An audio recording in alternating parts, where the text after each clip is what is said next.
Hola, ¿cómo están? Cuarto medio, filosofía. Profesor Jorge aquí, transmitiendo desde Caldera.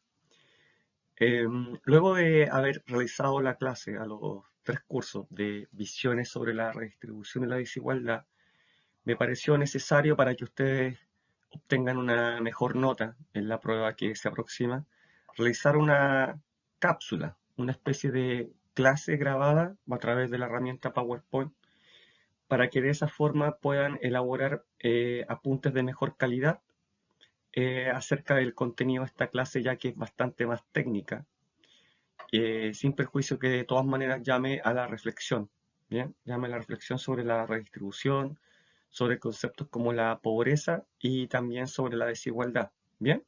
Así que aquí vamos con esta cápsula, que en realidad podría alargarse bastante más que una cápsula, pero va en beneficio de todos ustedes para que puedan tomar mejores apuntes y así les vaya mejor en la prueba. Bien, esa fue la introducción, así que ahí está el título de la clase, nuestro objetivo.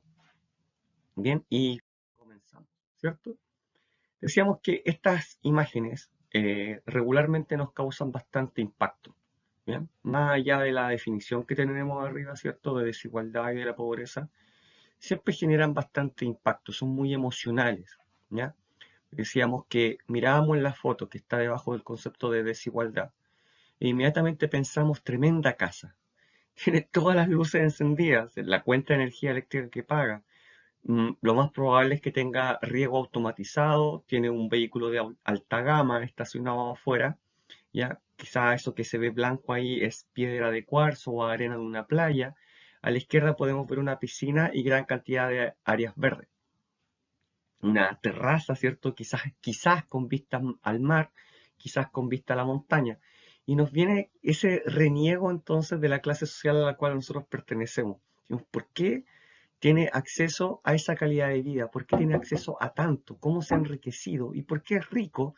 Mientras que vemos la fotografía que está bajo el concepto de pobreza, ya, sí, decimos muy patriota, esa gente está izada a la bandera chilena, pero al mismo tiempo pensamos en todas las carencias que pasa esa gente. Si es que podemos llamar que viven en una casa, vemos estanques de agua, ¿cierto? Donde probablemente, si es que de la municipalidad les van a dejar agua a un precio bastante más alto, sin calefacción, con piso de tierra, sin baño, tal como les contó este profesor que había vivido su niñez aquí en Caldera, con piso de tierra y sin baño. Y pensamos, ¿por qué ese de la derecha tiene que sufrir tanto mientras que el de la izquierda tiene tanto? Quizás debería producirse una suerte de igualdad, ¿ya? Y que la realidad nuestra estuviera al medio, pero debería ser la de todos, para que no se generaran condiciones de desigualdad para nadie, ¿ya? Es decir, todos nivelados y ojalá de preferencia, por supuesto, una nivelación al medio, ¿cierto? Al medio. Bien, estas fotos, por supuesto, tienen relación con lo mismo, con la emocionalidad que proyectan, ¿ya? Estas imágenes, sobre todo de niños, porque podríamos decir un adulto, si está en esta condición, bueno, no aprovechó las oportunidades que se le dieron, o simplemente no tuvo ninguna, ¿ya? Pero algo pudo haber hecho con su vida, pero un niño, ¿cuánto ha vivido un niño? No ha vivido nada. Por eso son mucho más emocionales. ¿Qué culpa le podríamos echar a esos niños que están haciendo la fila? Seguramente en un estado fallido, con una economía fallida, con un modelo económico fallido, de producción fallido, en una fila esperando un plato de comida quizá el único que reciben en el día. Por otro lado, el niño que está ahí a la derecha, ¿cierto? Está durmiendo sobre un cartón, mientras arriba pasean personas probablemente con zapatos bastante caros. Entonces esto nos juega una pasada en el cerebro muy emocional, que nos hace pensar que el problema realmente está en la desigualdad, ¿no? Al final de esta clase, ustedes tendrán su propia opinión, quizás ha sido transformada, quizás no, pero su propia opinión deben defender. De ninguna manera esta clase él tiene como propósito cambiar su opinión, ¿bien? Sino solo ampliar su mente.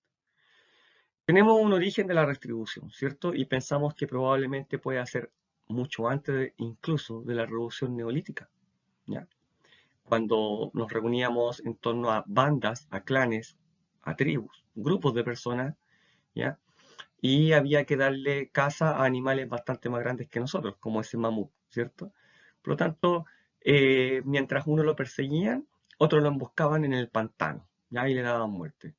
Luego, de acuerdo a lo que cada persona aportaba, yo aporté con mi hermano 2 lanzas, bueno, te toca una pata del mamut. Si otra familia aportó con 10 personas, 10 arcos, 10 flechas y 10 lanzas, bueno, entonces te va a tocar parte del lomo del mamut. Pero hay que generar una redistribución, ¿ya? Porque incluso esas familias tenían que cuidar quizás personas más ancianas, 30 años de edad, eh, cuidar niños, ¿ya?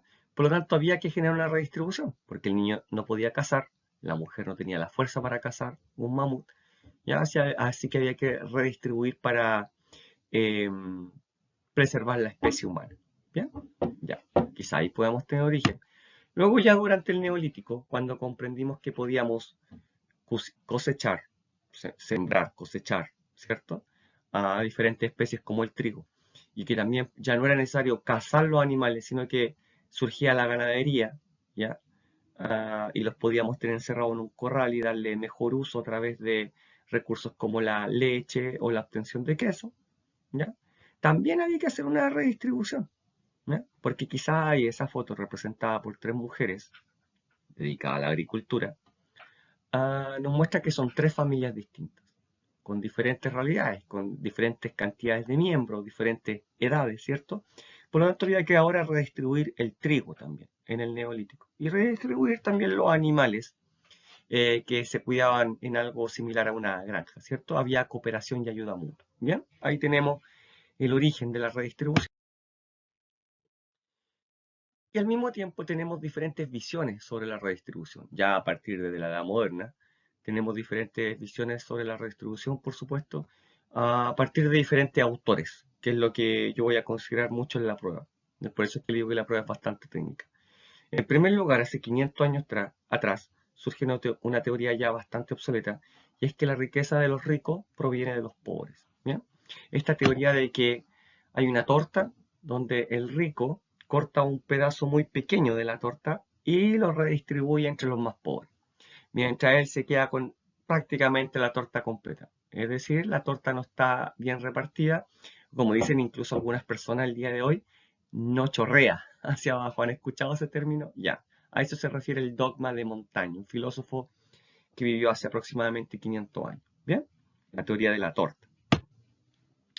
Luego tenemos a otro teórico, filósofo, economista, importante en el siglo XIX, alemán, Karl Marx, ¿ya? Padre, por supuesto, del marxismo. Lo que vemos ahí, por supuesto, una silla bastante bonita, refinada, elegante, tallada a mano, tapizada en cuero, bastante trabajada, ¿ya? Y Marx entonces va a decir que el valor de las cosas está basado en la cantidad de trabajo, es decir, cuánto trabajo le colocaron los trabajadores a esa silla. Bueno, de acuerdo a la cantidad de trabajo, es lo que va a valer la silla. Y así este mouse, y así este celular, según Marx, y así esta taza, ¿cierto? Ya la cantidad de trabajo que le colocaron los trabajadores es lo que debería valer entonces este mouse o esa silla. ¿Ya? Ya. Por lo tanto, la ganancia del capitalista, del empresario, ¿cierto? Que está ahí, que compró las maquinarias, compró la lija, la madera, el cuero, las chapitas doradas, ¿cierto? Ya, la ganancia de ese capitalista, de ese empresario, quizás como alguno de sus padres, que es empresario, proviene de la cantidad de trabajo de los trabajadores de que ese empresario contrató. ¿Ya? Ya. Diría Marx, del trabajo realizado por el proletariado obrero, los trabajadores industriales del siglo XIX. ¿Ya? Ya. Entonces, para Marx, eso es un robo, ¿ya? Porque si el valor de las cosas está basado en la cantidad de trabajo que le ponen los trabajadores, ¿ya? La ganancia está generada entonces por el trabajo realizado por los trabajadores. ¿Por qué esa ganancia que se llama plusvalía y que ya vamos a explicar, ¿por qué se la queda el empresario? Si la produce el trabajador, el valor, la riqueza la genera el trabajador por medio de su trabajo. ¿Por qué se la queda entonces el empresario? ¿Ya? Porque ese valor en exceso creado por los trabajadores, que se llama plusvalía según Marx y que vamos a explicar, ¿por qué se le queda el empresario? Debería ser redistribuido, ¿ven? Otra visión de redistribución. Esa riqueza generada por los trabajadores debería ser redistribuido entre los trabajadores. Si son ellos los que le agregaron valor a la silla mediante su trabajo. Mire qué interesante. Por eso es considerado un robo. ¿Cómo se soluciona esto? Haciendo la revolución del proletario, de los trabajadores, contra los capitalistas, contra los empresarios, para que así los trabajadores se hagan dueños de los medios de producción, ellos, y no los trabajadores. Medios de producción, la tierra que se va a cultivar, la empresa, la maquinaria, el taxi, el auto si lo estoy usando de taxi, el celular, si es que soy un influencer y trabajo con mi celular, los medios de producción, los que hacen posible el trabajo. ¿Ya? Espero que se haya comprendido. Pasamos a la explicación entonces. ¿Ven? Vamos para allá. Un trabajador, explico lo mismo de la clase. Un trabajador es contratado por un empresario, ¿ya? Por 100 pesos. ¿Ya? Por 100 pesos. La jornada de 8 horas. Yo a usted diario le voy a pagar 100 pesos por una jornada de 8 horas. Y su trabajo va a ser fabricar pelotas. ¿Ya? Listo. Fabricar pelotas. Ojo, 100 pesos diarios, ¿eh? Y va a trabajar 8 horas don Pedro. Sí, patrón, no se preocupe. Listo, vamos. Cada pelota que fabrica don Pedro vale 25 pesos.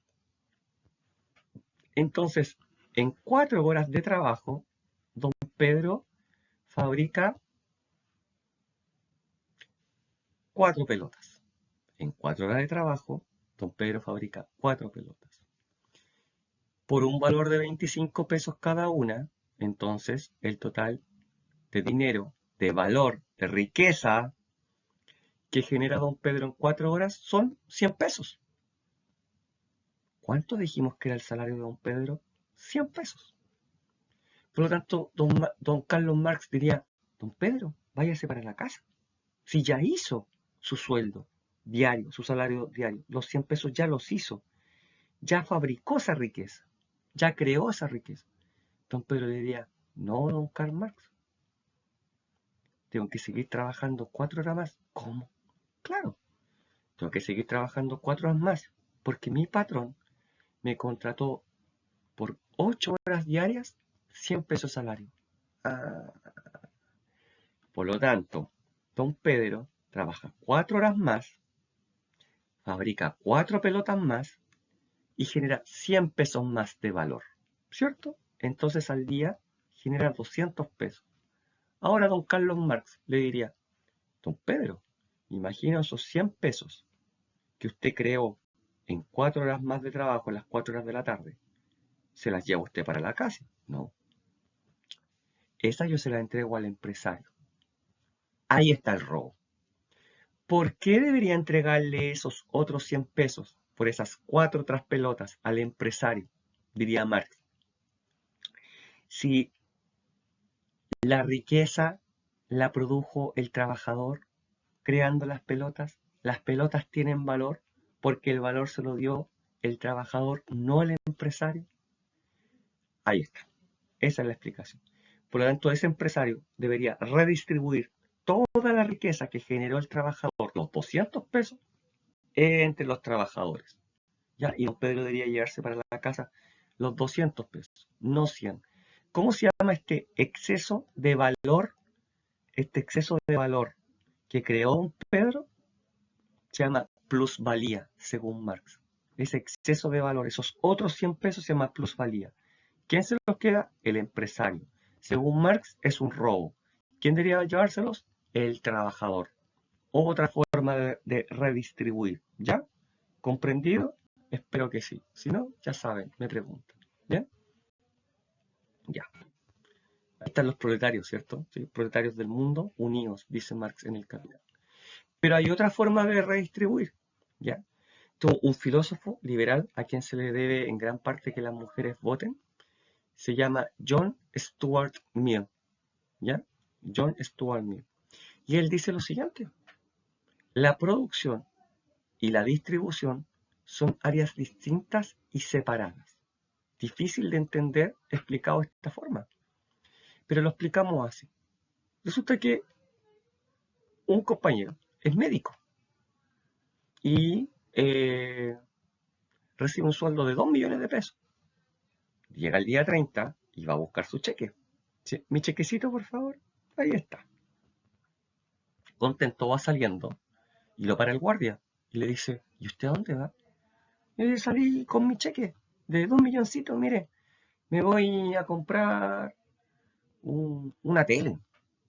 No, no, porque recuerde que la producción y la distribución son áreas distintas y separadas. Usted produjo, ¿sí? Pero la distribución es un área distinta, ¿ya? ¿Y quién decide cómo distribuir?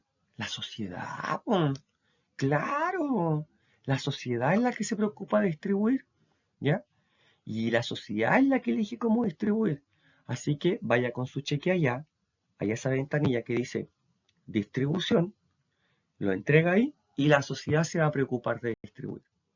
¿Ya? Otra teoría, ¿cierto? Ya. Sé que no les gustó mucho, pero otra teoría ahora explicada más lento en esta cápsula. Ahí está entregando el cheque. Bien. Seguimos con visiones sobre la redistribución, ¿cierto?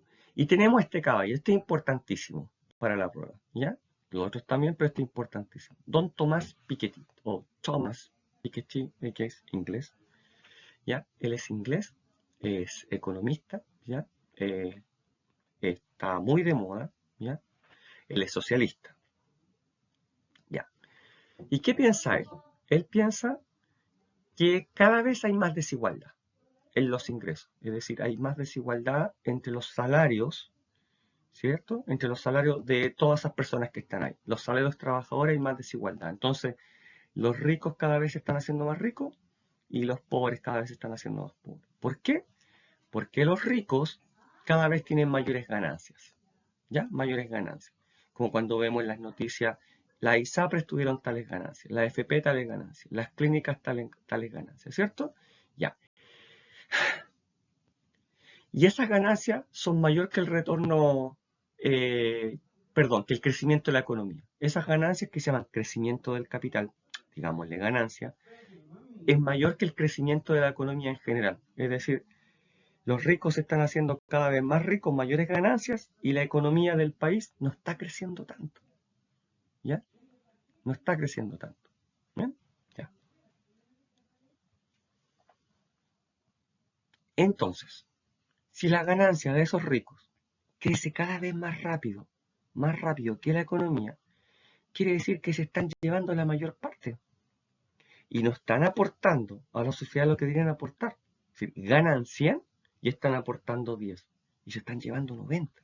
No, ganan 100 y ellos deberían llevarse 10 y pagar 90 en impuestos, claro.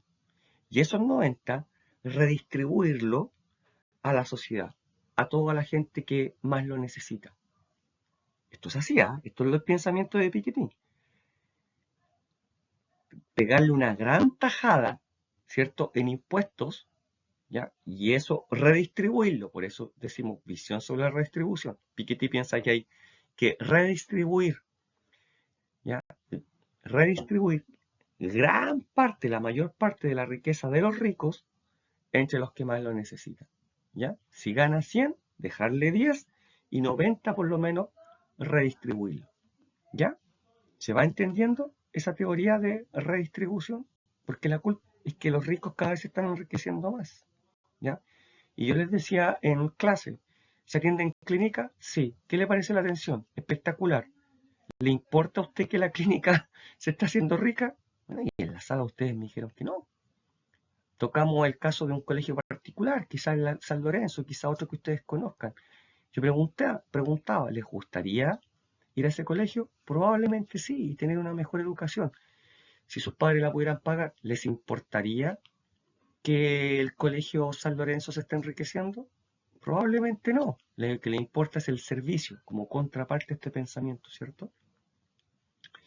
Entonces el dice, bueno, de esta forma, los ricos son siempre los mismos, ¿ya? Y los pobres no tienen ninguna oportunidad de enriquecerse. Ustedes me contarán, ¿cierto? Yo contaba en la prueba y ustedes me decían, ¿hay posibilidades de emprender?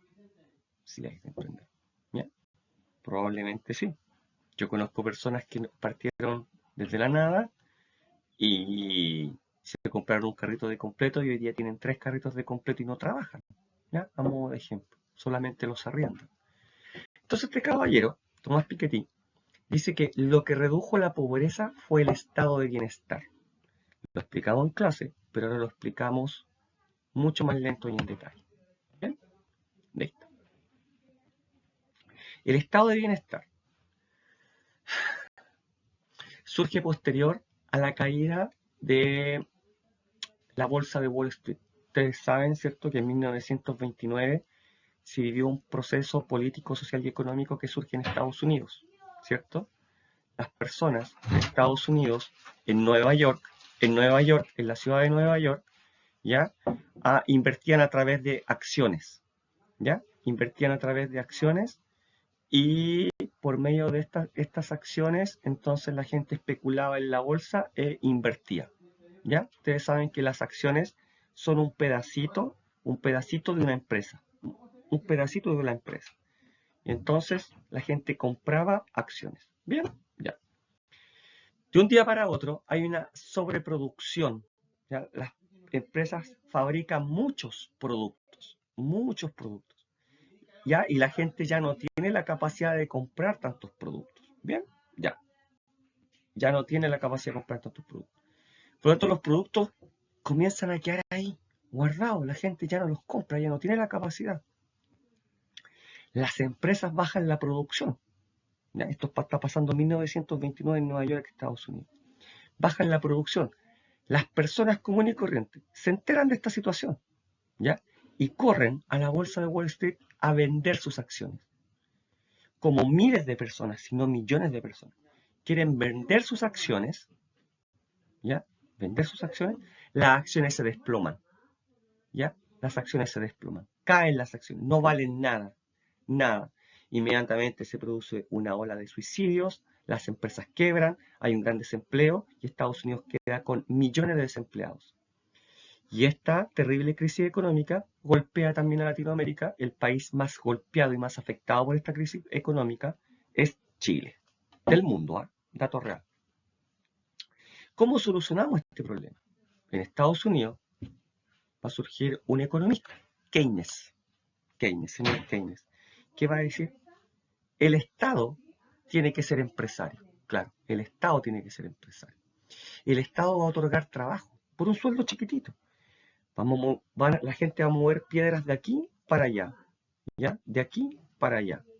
Y le va a colocar, el Estado le va a pagar un sueldo chiquitito, ¿ya? Le va a pagar un sueldo chiquitito. Con eso esa persona va a poder comprar y le vamos a mandar una señal a las empresas para que produzcan, ¿ya? Para que produzcan. Como las empresas van a producir, ¿ya? Van a necesitar contratar gente y les van a pagar un salario, ¿ya? Y con ese salario la gente va a poder empezar de nuevo a comprar, ¿ya? Círculo virtuoso de la economía, ¿ya? Ese modelo llamado keynesianismo va a llegar también a Chile, ¿ya? A Latinoamérica también va a llegar a Chile. Y el Estado se va a volver empresario. El Estado va a dar trabajo, va a crear empresas, va a llegar donde el privado no puede llegar y se va a preocupar de otorgar servicios gratuitos de educación, salud, trabajo, vivienda, ¿ya? La universidad va a ser gratis. ¿Cuál va a ser el problema? Esto no va a funcionar porque esto requiere mucho dinero, ¿ya? Y el modelo de desarrollo económico que adoptó Chile, el modelo EASY, modelo de industrialización por sustitución de importaciones, fracasa, ya fracasa. Pensábamos que iba a poder industrializarnos, dejar de depender de las economías internacionales, pensábamos que iba a poder lograr fabricar primero electrodomésticos, después tractores, después maquinaria, autos, y en alguna medida lo hicimos, pero nadie nos compraba, porque era de pésima calidad, no podíamos competir, ¿ya? Nadie nos compraba. Así que, lamentablemente, como ese modelo de producción Easy fracasó, no logramos nunca crear la riqueza. Por lo tanto, para sostener este estado de bienestar, tuvimos que imprimir dinero. Y ustedes saben que si se imprime dinero, se crea inflación, ¿ya? Y el modelo fracasó, a tal punto que esa imagen representa muy bien el estado de bienestar.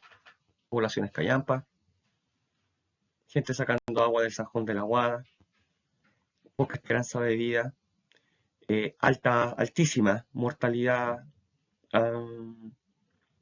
infantil.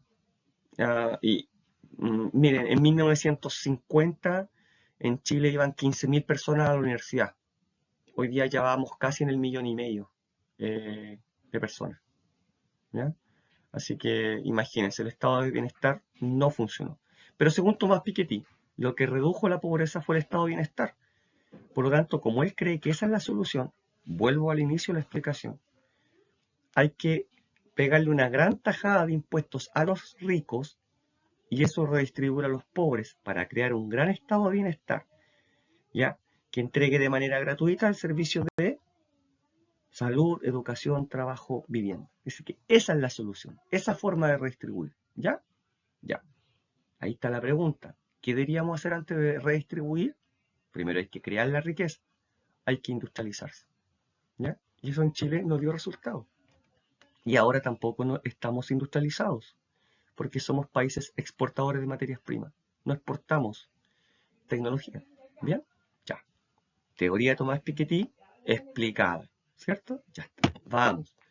Este otro caballero, Angus Deaton, también Angus Deaton, economista inglés, se conocen con Tomás Piketty, ¿ya? Pero él es liberal.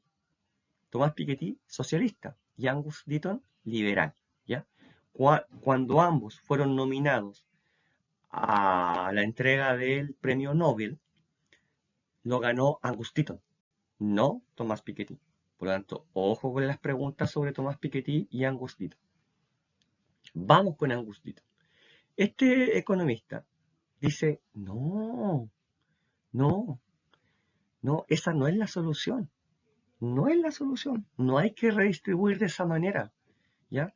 Porque todo proceso de progreso, ojo, progreso, yo les dije, más y mejor. Mejor definición de progreso, más y mejor, siempre ha generado desigualdad. Claro, claro. Siempre ha generado desigualdad, ¿ya? Entonces aquí yo voy con este ejemplo. En el siglo XVIII, en Inglaterra, vivían dos caballeros, ¿ya? Dos caballeros, y ambos eran vecinos. Mientras don Pedro tenía vacas, chancho y gallina y un terreno para sembrar, don Juan también tenía vacas, chancho y gallina y un terreno para sembrar. Ambos tenían lo mismo. Pero uno de los dos, quizás don Pedro, ¿ya? Escuchó que ya no era necesario estar todo el día así, con un arado manual, o con una yunta bueyes, o a veces a lomo, arando la tierra. Ya no era necesario. Porque allá en Londres vendían una máquina, muy extraña para la época. La máquina a vapor, como una especie de tractor primitivo, que hacía una zanja y hacía un hoyo, toco, toco, toco, toco, toco, toco, toco, toco, ¿ya? Así como una máquina, y funcionaba a carbón. ¿Escuchó eso? Idea. Lo vendo todo. Claro. Lo vendo todo. Vendo los chanchos, la gallina, el caballo. Se quedó con la casa y la familia. Y ahí el terreno, por supuesto. Fue y compró la maquinita. Se la trajo. ¿Ya? Y empezó. Toco, toco, toco, toco, toco. Y en un día logró hacer lo que el vecino, que no arriesgó, que no vendió nada, ¿ya? Lograba hacer como en meses. Porque seguía ahí con el palo, la punta de fierro, ahí yo seguía con la yunta buey, yo a veces a lomo cuando los bueyes ya estaban muy cansados, seguía arando la tierra, ¿ya? Uno se hizo millonario. Ahí uno se hizo millonario.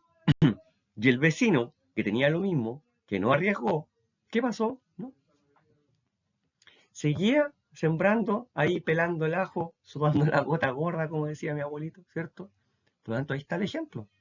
Todo proceso de progreso siempre ha generado desigualdad. Aparecieron los computadores. Unos aprendieron a usar los computadores y otros no. Llegaron los celulares y unos comenzaron a trabajar desde el celular y otros no. ¿Ya? Todo proceso de progreso, dice Angus Deaton, ha generado desigualdad. ¿Ya? Por lo tanto, la redistribución en este caso se da de manera natural. De manera natural. ¿Por qué? Porque el que arriesga obtiene entonces mayor riqueza. Entonces ustedes me podrían preguntarse entonces, ¿debería el vecino que sigue picoteando la tierra a lomo de buey, a lomo de burro, decir, decir, necesito que, necesito que le quiten al de allá? Necesito que le quiten al de allá. ¿Por qué? Porque a mí me ha ido mal en la vida. Así que necesito que le quiten al de allá. Pero ¿cómo si tú no vendiste nada y tu compañero, tu vecino lo vendió todo y arriesgó y por eso ganó? Sí, pero yo necesito que le quiten al de allá. Angus Deaton dice no, no, porque todo proceso de progreso ha generado desigualdad y depende de las personas, de su propio riesgo. Y él plantea que no todos se pueden subir al mismo tiempo a los patines y no todos se suben al mismo tiempo a la bicicleta, ¿ya? Y que cuando los caballos corren una carrera en el hipódromo, no todos los caballos llegan al mismo tiempo. Ya llegarán algunos antes y otros después. Esto lo podemos ver ejemplificado también a través de las vacunas. Sabemos que Chile estaba vacunando a un ritmo importante. Nadie le ganaba a nivel mundial en el momento peak de la pandemia, ¿cierto? Y cuando decidimos vacunar por cuarta vez, ¿ya? ¿Qué nos dijo el mundo? Oye, Chile, espérate. Hay personas que todavía, hay países que todavía no vacunan, no van ni en la primera dosis y tú estás vacunando la cuarta. ¿Y qué dijo Chile? Yo aseguro a mi gente, yo aseguro a mi población primero. Por lo tanto, Chile siguió vacunando, ¿cierto? Chile siguió vacunando. ¿Ya? Ahí está. Todo proceso de progreso ha generado desigualdad. ¿Ya? Ya. Entonces aquí ya vamos a la discusión y a la pregunta inicial de la clase que hicimos ese día, ¿cierto? Pobreza o desigualdad. Una ONG como Oxfam, acrónimo de Oxford Famine, ya dice, mira, aquí vamos a hablar del problema. Ya, háblame del problema, le decimos nosotros. La grave amenaza que produce la desigualdad económica, ¿cierto? Eso estamos hablando. Luego dice, la pobreza extrema es el problema. Bueno, primero la desigualdad, luego la pobreza.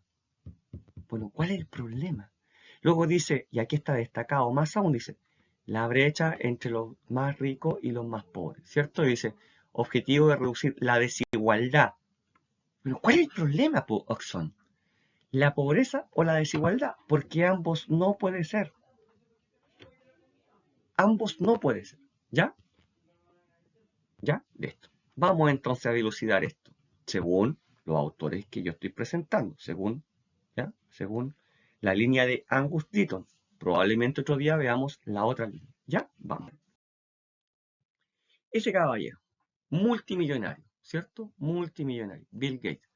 ¿Nos beneficiamos de él? Por supuesto, todos nos beneficiamos de él. Estoy haciendo esta cápsula gracias a él, apoyándome con PowerPoint, ¿cierto? Y otro, ¿cierto? Dueño de Microsoft, desarrollador de Google, de todos los productos de Office, y cada vez que tenemos clases virtuales, Meet, ¿cierto? Nos proporciona el sustento técnico para poder realizar las clases, ¿cierto?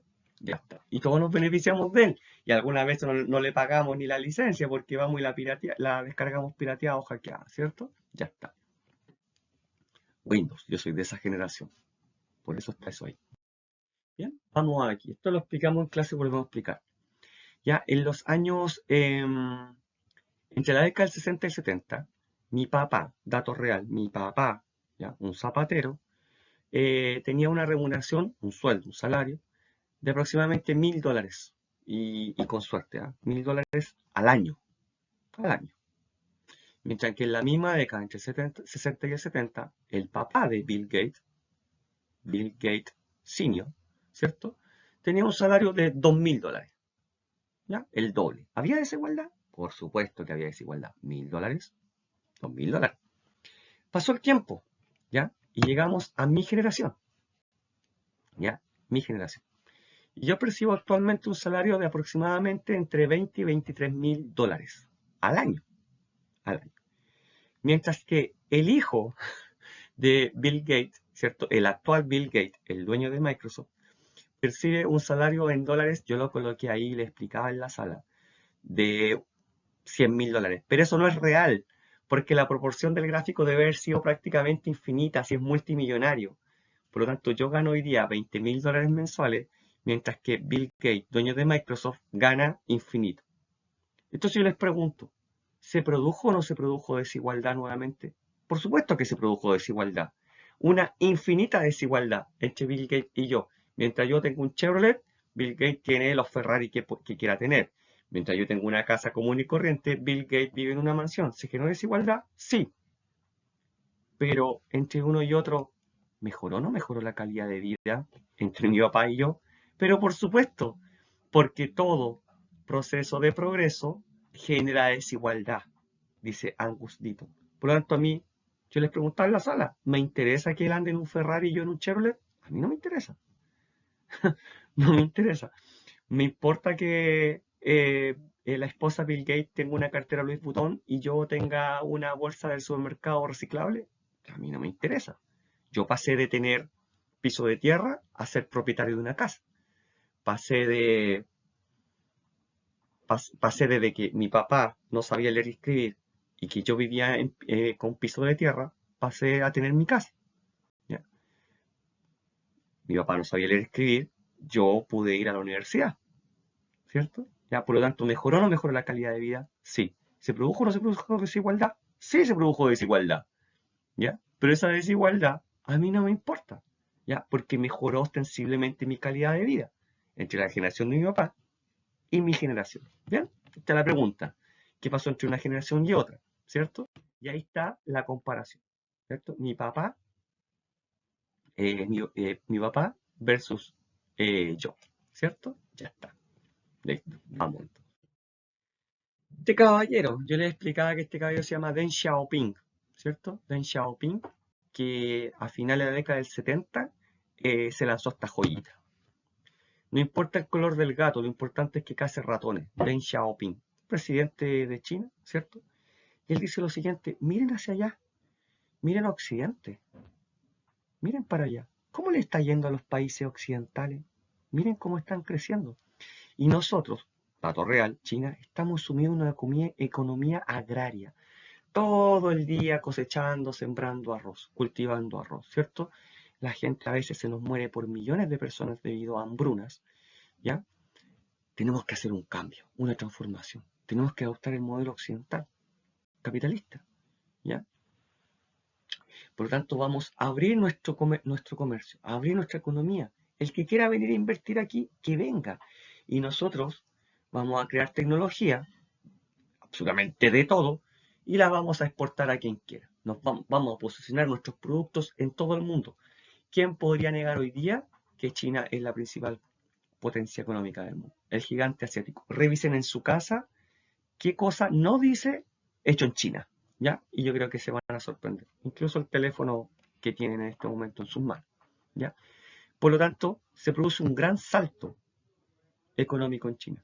Vuelvo a repetir, todo proceso de progreso ha generado desigualdad. Vamos a revisar. En 1980, el ingreso anual de un chino eran $300, ¿ya? Por otro lado, el ingreso anual de la cúpula del Partido Comunista Chino, ¿cierto? La cúpula, los que mandaban en este momento, era de aproximadamente $3000, ¿ya? Versus 300 de un chino común y corriente. Vivía en la miseria. ¿Ya? ¿Qué pasó después de este cambio en la política económica de Deng Xiaoping a partir de 1980 con este no importa el color del gato, lo importante es que case ratones? Vamos a ver. ¿Ya? Dato 2018. Un chino común y corriente, en promedio, porque hay chinos también muy pobres, pero hoy en día un chino gana $7.000 al año. 7.000 al año. ¿Ya? Y al lado coloqué al dueño de AliExpress. Y al igual que Bill Gates, es un multimillonario, ¿cierto? Es un multimillonario. La escala del gráfico de haber ascendido hasta allá arriba al infinito y más allá.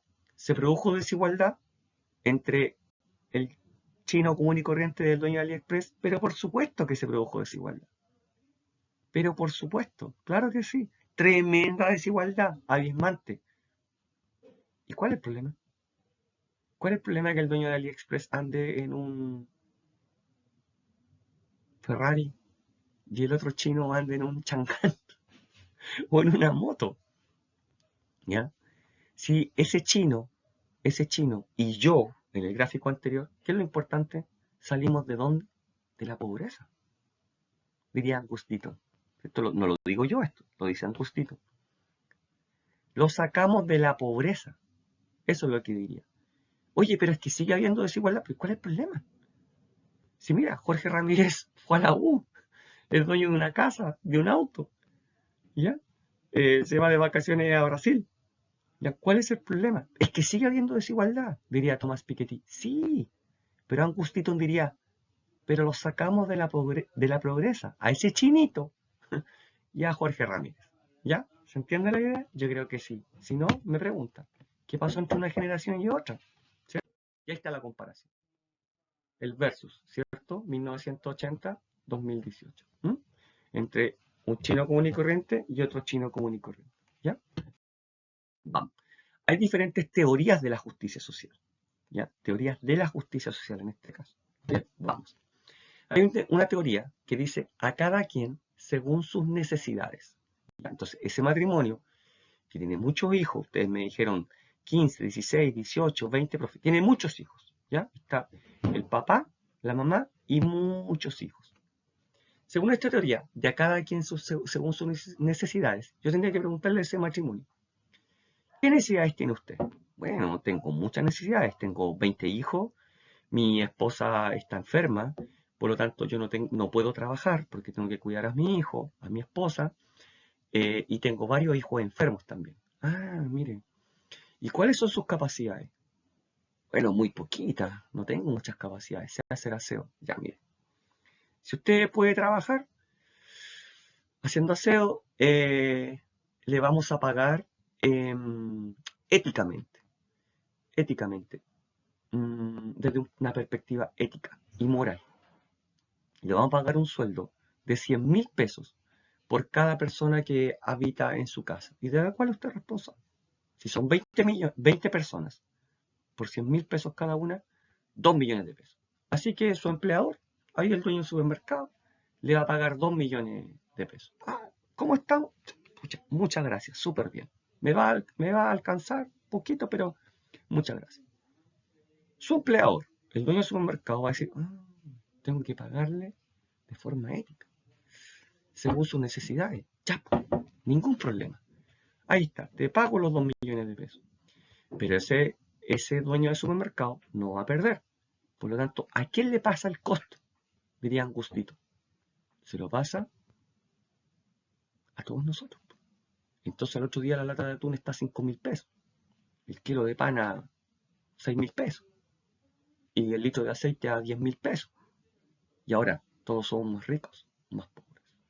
Más pobres. A cada quien según sus necesidades. Quizás diría Tomás Piketty, ¿cierto? En la línea de Tomás Piketty.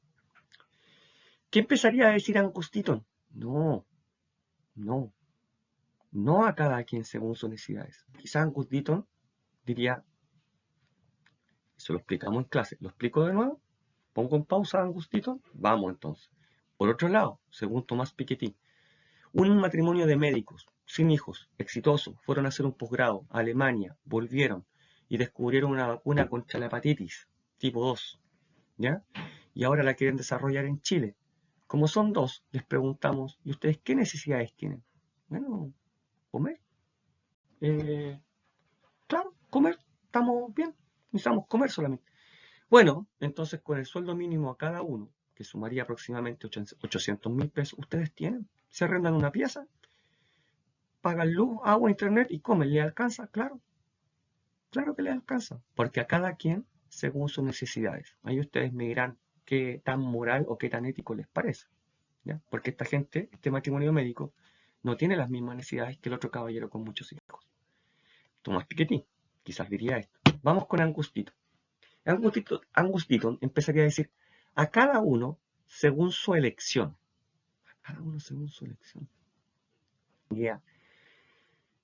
Cada uno de ustedes, cuarto medio, eh, van a optar por una profesión, un oficio, un emprendimiento. Ustedes van a elegir, ¿ya? Y algunos van a ser médicos, otros van a ser abogados, otros van a ser curas, otras van a ser monjas, otros van a ser profesores de filosofía, profesores de matemática, ingeniero, arquitecto, técnico en X, lo que sea, ¿ya? Y ustedes ya saben que un médico va a ganar más dinero que un profesor de filosofía. Lo saben. ¿Por qué? Porque el mercado demanda más médicos que profesores de filosofía, ¿cierto? ¿Ya? Por lo tanto, aunque ustedes digan, oye, pero yo soy profesor de filosofía. Después hice un magíster en pensamiento filosófico oriental. ¡Wow! 2 años más.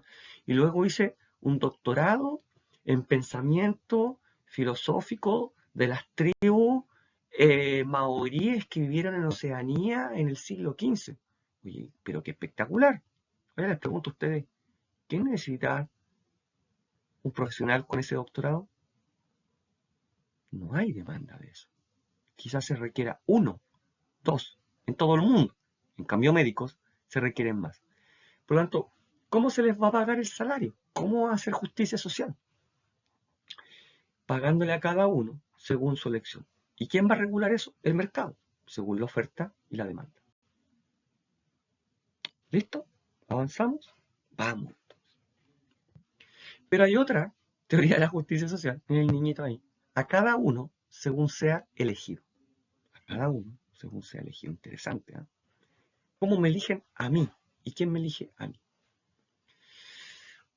Por mi valoración, por mi reconocimiento. Oiga, profesor Jorge, vimos cómo usted hacía clase y lo queremos llevar al colegio X y le pagamos el doble de salario. A cada uno según sea elegido. ¿Ya? Pero, vamos con este ejemplo. Hay un niñito, ¿cierto? Hay un niñito que juega fútbol en la infantil y llega un equipo ahí a mirarlo. Ese equipo es poco conocido, se llama Barcelona. ¿Ya? Dice, oye, ese niño juega bien. ¿Quiénes son los papás del rubicito que está ahí? Nosotros. Oye, queremos que juegue para nosotros. ¿Cuánto nos cobra? Mire, le dice. ¿Cuántas entradas venden ustedes al mes, a la semana, perdón, cada domingo? 1.000 entradas promedio. Listo. Yo quiero que desde la sobreventa sobre las 1.000 entradas, ustedes me paguen la mitad. La mitad. ¿Ya? Es decir, si cada domingo ustedes venden 1.000 entradas por partido y ustedes ahora venden 2.000, la sobreventa fueron 1.000. Así que me dan la plata de la mitad, de 500 entradas. Súper, listo. Y quiero que haya una caja ahí donde la gente vaya echando el dinero que corresponde para mí, de la mitad de la sobreventa. No quiero más que eso. Listo, listo, súper. Comienza a jugar este niñito. Es valorado, es reconocido. La gente quiere verlo jugar. ¿Ya? La gente quiere verlo jugar. Cada vez va más gente el día domingo. ¿Ya? Y más valorado.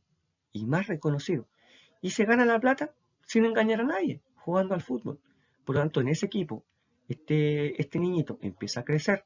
Ya, se gana la copa, la recontracopa, la megacopa, la copa intergaláctica de todos los planetas del mundo. ¿Ya? Levanta la Copa Mundial, no sé, ¿ya? Levanta la Copa América, la Copa Interestelar, ¿ya? Y cuando vamos a ver la cajita con plata, hay esa cantidad, 555 millones de euros. ¿A quién le hizo daño? Leo Messi, me sirve, dicen algunos, ¿cierto? Encara a Messi. ¿A quién le hizo daño? A nadie. Fue valorado, fue reconocido. ¿Se beneficiaron las personas que lo fueron a ver? Claro, se divirtieron. ¿Se generó desigualdad? Claro. Leo Messi se enriqueció, se hizo multimillonario, mientras los que lo fueron a ver jugar siguieron igual de pobre o de clase media. ¿Ya? ¿Se produjo desigualdad? Claro. ¿Pero a quién le hizo daño? ¿Se ganó la plata limpiamente? Sí. ¿Se coludió con alguien? No. Ya está. A cada uno, según sea elegido. ¿Ya? No le hizo daño a nadie. ¿Se generó desigualdad? Sí. Pero la gente se benefició viéndolo jugar y él se enriqueció. Ya está. ¿Listo? ¿Comprendido? Bien. Entonces volvemos a la pregunta primigenia, ¿cierto? Al inicio de la clase. A favor de la igualdad de resultados, me parece que es imposible lograrla. Y ustedes me dijeron que estaban de acuerdo. O sea, basta con ver el curso. Tomamos una prueba y es imposible que todos se saquen un 7. Es imposible. Porque a uno le gusta estudiar más, otro menos. A uno le gusta más la filosofía y a otro menos. Uno justo se enfermó y el otro no. Uno justo tuvo que acompañar a la mamá al hospital y el otro no. Uno prefiere estar con la polola y el otro no, ¿cierto? Uno prefiere pasear al perro y el otro no, ¿bien? Ya. Uno tiene que trabajar y el otro no. Igualdad de resultado, entonces, no, ¿ya? ¿Es posible lograrla? Ustedes mismos me dijeron que no, ¿bien? Entonces, vamos con la igualdad de oportunidad. Y aquí algunos me dijeron que sí, ¿ya? Algunos me dijeron que sí. Entonces, siguiendo la línea de Angus Deaton, porque esto sigue la línea de Angus Deaton, diría, igualdad de oportunidades, qué interesante sería. Entonces yo les mencioné educación, los provoqué con educación, ¿ya? ¿Qué significa en la práctica? Igualdad de oportunidades, ¿cierto? Un colegio pobre y un colegio rico, ¿cierto? ¿Cómo podríamos lograr la igualdad de oportunidades? ¿Cierto? ¿Cómo podríamos lograr la igualdad de oportunidades? ¿Ya? Y yo les dije, bueno, aquí en Copiapó tenemos diferentes tipos de colegios, ¿cierto? Tenemos diferentes tipos de colegios. Colegios fiscales, como no sé cuál ustedes me dirán, tenemos colegios particulares subvencionados, como el Colegio Obrero de Atacama, ¿cierto? Y aparte del Colegio Obrero de Atacama, también tenemos colegios particulares, como ustedes siempre me han nombrado el Colegio San Lorenzo, ¿cierto? Ya, 3 tipos de colegios. ¿Cómo logramos igualdad de oportunidades? Porque quizá al final de cuarto medio, ¿cierto? Los del colegio particular salen hablando inglés y ustedes no, y los del colegio fiscal tampoco. Quizá al final de cuarto medio unos tuvieron clases de natación y otros no, y otros no. Unos desarrollaron grandes habilidades de oratoria y otros no, y otros no. Por lo tanto, unos van a tener más oportunidad de entrar a la universidad, a dar una mejor prueba PAES, y otros no, y otros no. ¿Cómo generamos entonces igualdad de oportunidades? Ustedes me dijeron con igualdad de calidad, ¿cierto? Con igualdad de calidad. Pero ¿cómo generamos esa igualdad de calidad? Son 3 colegios muy diferentes. Bueno, Tomás Piketty diría estatizándolo todo, ¿ya? Pasando toda la educación a manos del Estado, ¿ya? Nivelando. ¿Y cuál es la única forma de nivelar? ¿Podemos nivelar hacia el Colegio San Lorenzo, diría Angus Deaton? No, Tomás Piketty diría, nivelemos al nivel del más bajo, ¿cierto? Al nivel del más bajo, nivelar hacia abajo, porque no tenemos la infraestructura del colegio particular para todos, no tenemos los mejores profesores del colegio particular para todos, ni tenemos el dinero para pagarle a los profesores para generar esa educación del colegio particular, ¿ya? Y habría que nivelar para abajo. Y solamente de esa forma generar la misma igualdad de oportunidades para todos. Y esto nos empezamos a preguntar dónde termina, diría Angustito. Resulta que usted, compañero, se casa con una mujer inglesa y la mujer inglesa a su hijo, cuando nazca, le va a comenzar a hablar en inglés. Y va a tener que generar habilidades que el otro niño no tiene. ¿Ya? Imagínese, habla inglés. Y aparte con mejores oportunidades. ¿Ya? Y si su esposa es inglesa, van a viajar a Inglaterra. Y quizás va a ganar una beca allá en la Universidad de Oxford, ¿cierto? ¿Ya? La Universidad de Harry Potter, no sé. ¿Ya? Y va a generar mejores oportunidades. Entonces, ¿dónde termina? ¿Dónde termina? ¿Ya? Solución, todo pasa a manos del Estado, pero lamentablemente nivelamos hacia abajo. Incluso yo les mencioné en clase que hay teóricos que dicen que no debe existir herencia de los padres hacia el hijo, ¿ya? Porque genera desigualdad, ¿ya? Interesante.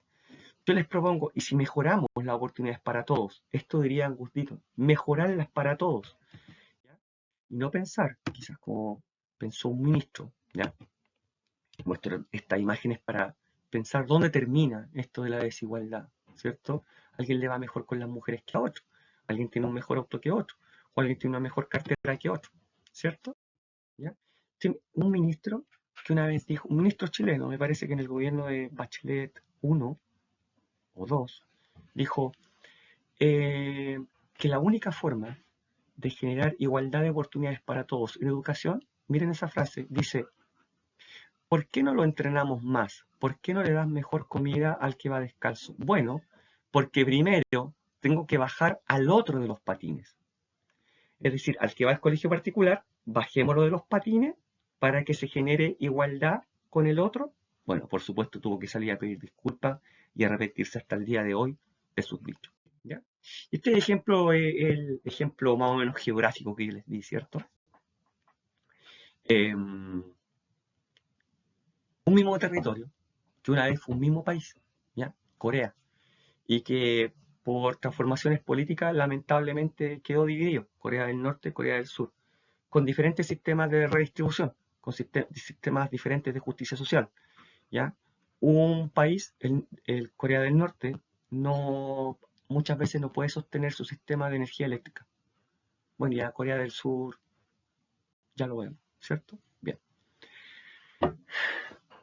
Esta ha sido la cápsula que prácticamente es una clase, pero donde está explicado, me parece que de mejor forma que en clases, ya la teoría de la redistribución y la justicia social, desde la moral, desde la ética, de diferentes autores, y de donde van a aparecer algunas preguntas en la prueba. Por favor, generen un apunte de calidad, vean esta clase varias veces, porque es bastante complejo si les pregunto acerca de Tomás Piketty, acerca de Angus Deaton, acerca de Karl Marx, ¿ya? Es bastante complejo. O si les pregunto así como un todo la clase, ¿ya? Porque se responde de manera técnica, no desde las emociones, no desde los sentimientos, ¿bien? Espero que les haya servido.